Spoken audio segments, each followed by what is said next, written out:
You mean a god gave you that face? I always heard folks say you were blessed. Looks more like a curse to me.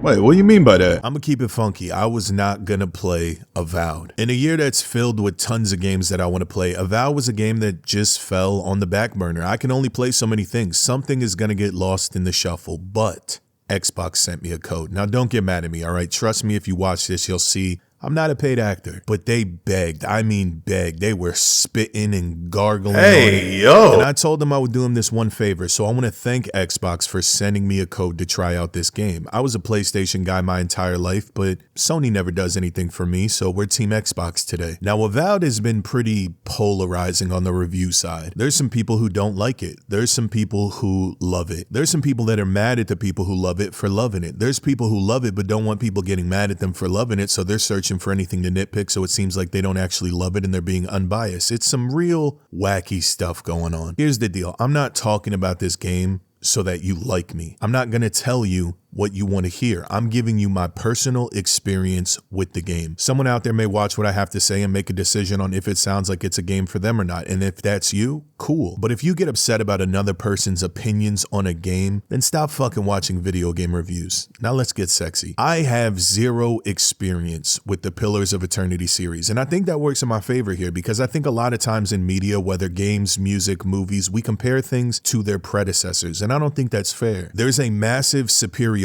complex with these fandoms that exist, and I think every piece of art should be viewed from the perspective of being a standalone piece. So the fact that I have absolutely no knowledge about this franchise, I get to go in here a blank slate and see what it's hitting for. When you first load up Avowed, you get to make a character. You give them your own style, give them a preset backstory. The customization was fine, man. There was nothing here that stood out as really cutting edge or innovative, but all the typical bells and whistles are there. You know, change your jawline. Do you want to be a Republican or Democrat? Stuff like that. It was just okay. I ended up with my buddy Mr. Sackface here. Beautiful. After that, there's a sort of prologue that works as a basic tutorial to kind of get a feel for what's going on. And while you're in that zone, there was one thing that became very clear to me. The people who've been running with the narrative about comparing this game to Skyrim, morons. There is nothing here. I shouldn't say nothing. There's very little here that could remind me of Skyrim. I guess if to you any first-person RPG with a sword is Skyrim, then fine, do you, but then why stop there? Why not every FPS game is COD, every open world game is GTA? It sounds kind of dumb, right? But this game was not giving Bethesda on period. This is not a sandbox open world RPG. You're not going around robbing the townsfolk, assassinating every NPC, living out your incel dreams. This is a story-driven game where you're following a narrative and making choices, and that's okay. A lot of times people attach themselves to a few titles they really like and then they judge other titles in comparison. This is not Baldur's Gate. This is not Elden Ring. This is Avowed. And just let Avowed be Avowed, okay? Give me a kiss. Hello, citizens. Piss off.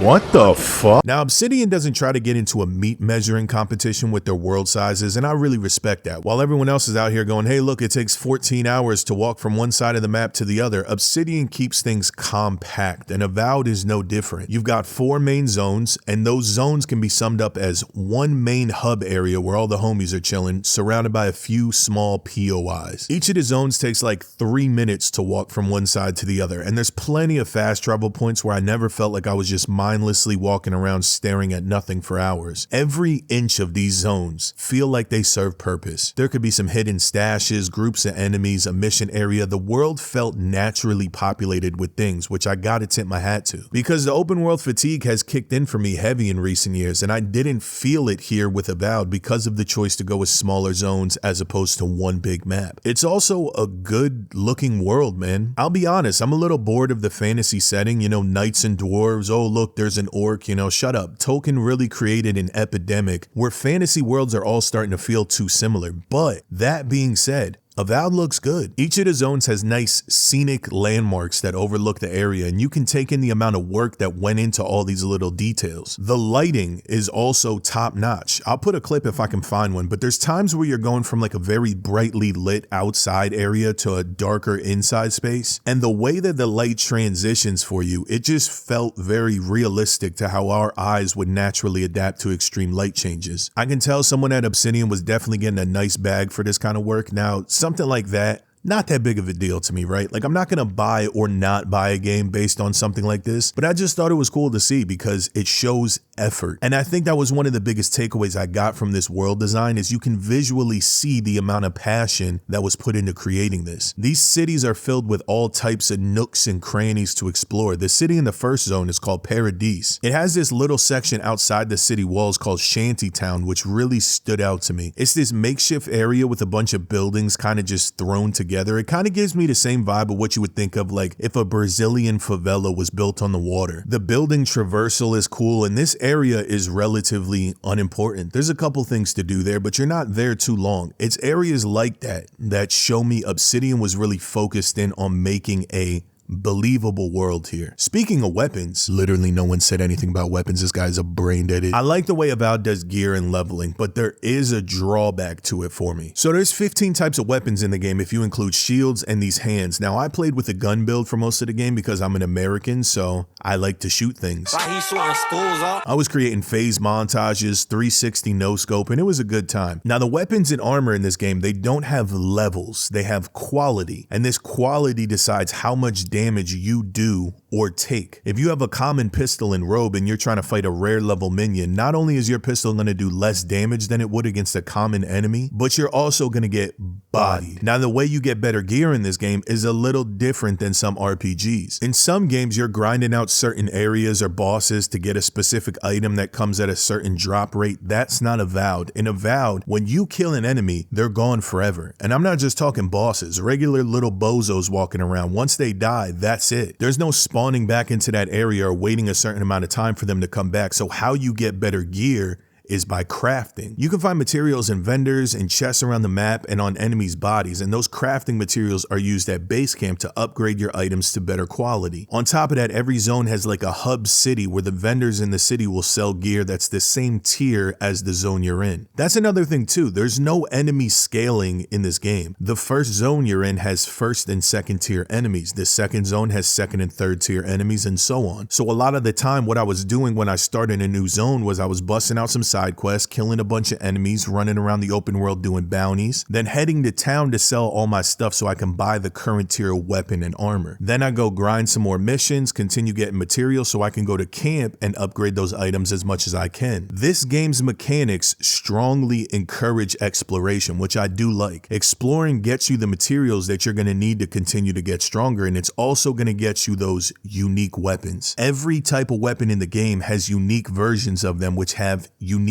traits attached. They're just objectively better than the regular weapons because they carry the same base stats, but they come with extra perks. They can be adding elemental damage to your attacks, reload speeds, a wide array of things, and you get these uniques typically from world chests, side missions, or drops from enemies. Basically, if you're going to just run through and strictly do the main missions, you're going to miss out on the best and most fun items doing so. And it's clear that Obsidian designed it this way because they wanted you to explore their game, and so they put their best gear and crafting items spread out. In most RPGs, I tend to avoid crafting almost entirely, and I just go for drops, but I wasn't mad at Avowed for basically making crafting a necessity. The disadvantage I saw with this style of gearing and leveling though is I felt under-geared a massive portion of the game. Every new zone I went to, I had to spend a couple hours fighting enemies who were a tier above me just so I can afford to get into the same tier as them. And fighting stronger enemies in this game is kind of a pain in the ass because the fights take so much longer. They don't become harder really, just more time consuming. And that leads me into something to potentially be cautious of depending on who you are. This game is pretty easy, man. Now I play every game on normal difficulty because that's the difficulty games are designed around. So in my opinion, it's the best way to experience exactly what the developer wants you to. However, I didn't die a single time playing through this game. I never felt like I was in any significant danger because as long as you're following the general progression of the main campaign with some side questing sprinkled in, you're gonna acquire more healing items than you know what to do with. And zero fights felt challenging because of that. Now for me, it's not really an issue. I don't play games for them to be hard. There's some harder games I do enjoy, but it's not a requirement for my game to be super challenging for me to like it. However, I know that today, in the age of FromSoft superiority, if a game doesn't force you to die 7,000 times, then the fellas that are raised on TikTok can't be bothered with it. So I felt like I should let you guys know that. Between dodging, blocking, and the insane amount of crowd control you have with yours and your companion's abilities, you're not gonna feel like you're fighting a Dark Souls boss at any point in this game. The enemy AI is pretty straightforward and is easy to deal with, but that doesn't change the fact that the combat in this game is very fun. There's some jank there,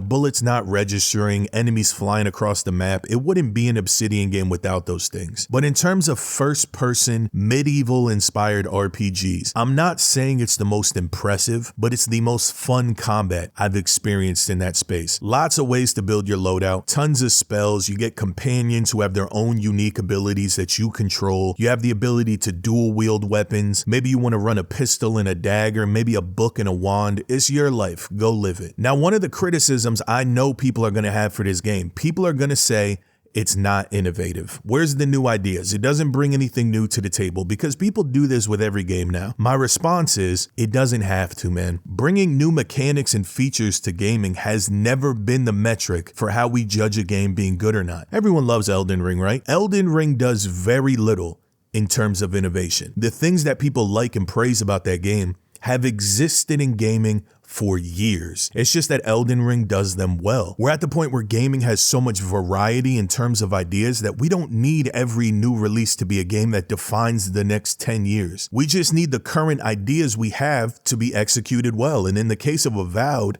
it's good, man. Yeah, you're not getting the new formula that's going to change RPGs forever. I don't care. Just deliver fun, memorable experiences. And I think Avowed is going to be that for some people who give it the opportunity. However, all of that being said, there is one massive issue I ran into playing this game that's got me wondering if I can even recommend this game or not. The reason why, there's a main mission called Shadow of the Past, and when I was doing this mission, the game bugged out on me. I completed a portion of the quest, but it wasn't updating in the quest log, and it continued to say, proceed to the second trial. I looked this up online, and it seemed like this was happening to a decent amount of people. There were a few people that had different solutions, and none of them worked for me. I ended up having to go online to follow a step-by-step guide for the mission to see if maybe continuing blind would force the game to update at some point. But it got to a point where I had to talk to an NPC in town who wasn't spawning in. After 3 hours trying to diagnose this, I shut the game off and I said, that's it, I'm done with Avowed. But for some reason, the next day I went back and my brain said, let's give it another try. I reloaded an old save, ran through the steps again, and the NPC that I needed to talk to was finally there. The quest stays in your log as unfinished, but it still lets you progress to the next zone. This is what I'll say. Bugs and glitches, they happen,